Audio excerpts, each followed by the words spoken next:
The 2010 census shows that Fremont County population grew by 1.5%, while the surrounding counties grew by a higher rate. This puts average growth per year at less than 0.2%, which is basically no growth. Many new businesses make their decision to locate in an area based upon the population size.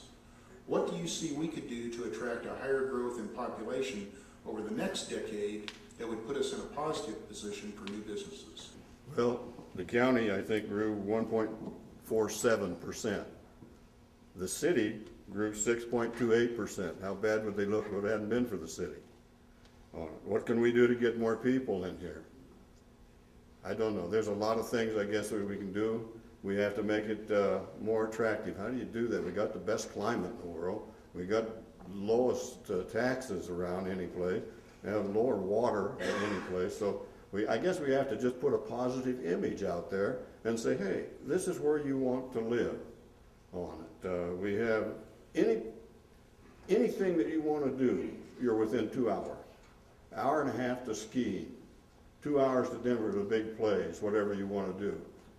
We have good restaurants here in town, but you can do it. Warm water lakes, high water lakes. You like fishing. We got the best fishing river in the Colorado, the most open fishing you got there. We just have to sell it. How do we sell it? It's going to take money. I'm not for raising any taxes, and I'm not going to say watch my lips either. I'm not for raising taxes. If we could just convince the people of Canyon City to let us retain the money that we can't have to give back because of Tabor. Don't raise taxes, just let us keep all of the taxes and pool that and get in with the county, and maybe we can develop an industrial area to where people can come in. Now, we do have an industrial place out there, the incubator out there for new businesses to come in and get started, but they're very small. They're 2, 3, 4-man businesses. But I think that we're just going to have to get down and work at it, and I think it's going to take a little bit of money, but we are going to have to start presenting a positive image of Canyon City. Okay. Thank you, Mr. Greer. I would like to stress that we passed the Tabor timeout 2 years ago, last election cycle, so we are able to keep what we earn, and we can raise more tax money without raising the tax rate. I see it time and time again, small businesses, mom and pop businesses supply 65% of the new jobs in the United States. But mom and pop don't have the deep pockets of Walmart and Home Depot, but we treat them exactly the same.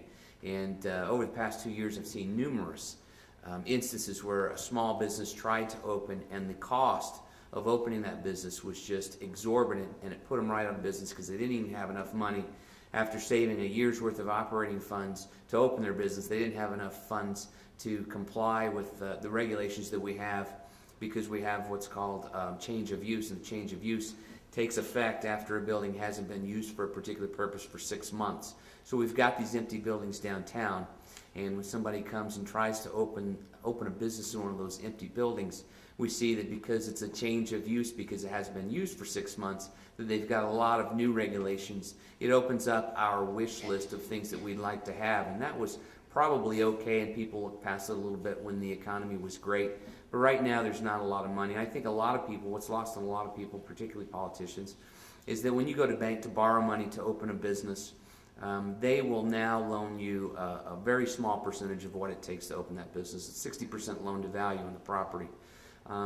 Infrastructure like curb and gutter and new sidewalks and ADA accessible restrooms in 150-year-old buildings, they're very costly, and they don't add value to that property, so that money can't be borrowed. It has to come out of your pocket.